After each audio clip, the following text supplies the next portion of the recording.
We may love nothing more than knives, but we hate nothing more than a dull knife. The worst thing that a professional cook can do is go into a new kitchen or stop over at a friend's place to help cook dinner, and the knives don't cut because they're too dull. It sucks for us, and it sucks for you, but it doesn't have to be that way.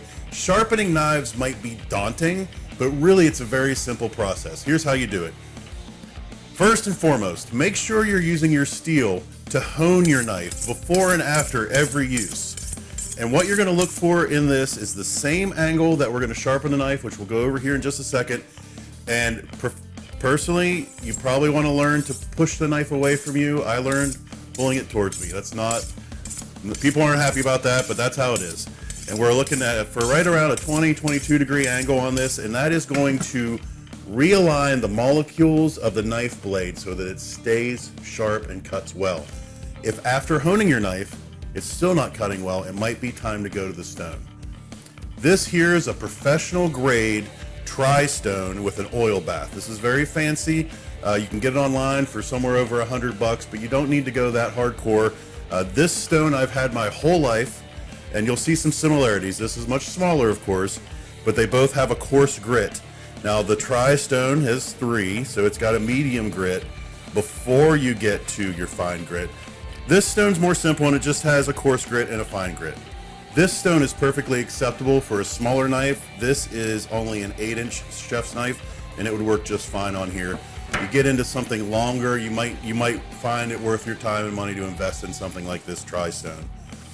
So the angle is the most important thing. This stone comes with a little jig here, and it has the angle set for your cutting knives and also on the back end here for your cleavers.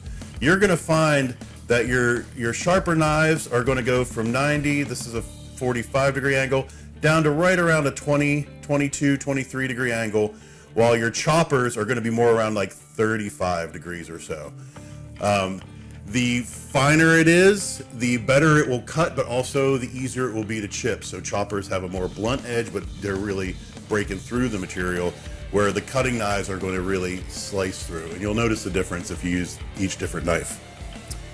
So we'll start off with the coarse grind, and we're removing material from the knife here. So we're scraping material away, and you'll see in your oil bath eventually there will be a sludge of metal shavings down there. And keeping that angle the same each time, you can actually slide that jig along with the knife if you want to. I've been doing this for so long, it's just muscle memory at this point. Keeping that same angle, nice smooth motion.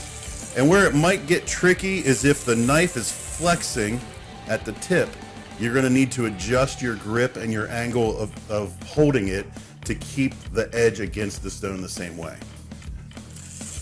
Now, I prefer to do a swipe on each side, and I go for about 7 swipes. If at 7 swipes it's still not feeling good, you may have really buggered up your knife.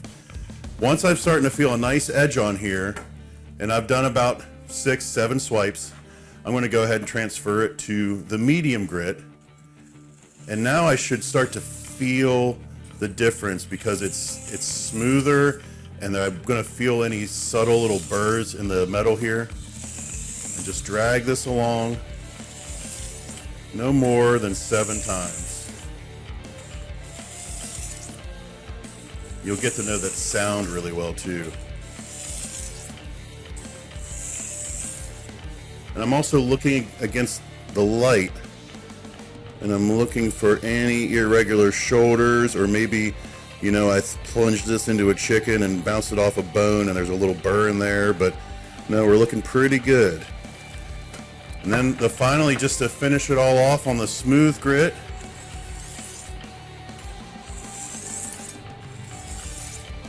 and now it's gliding real nice and effortlessly right across the top of that stone. So be your chef's best friend and keep your knives sharp. If you have any questions, drop them in the comments below, and don't be afraid to smash that subscribe button.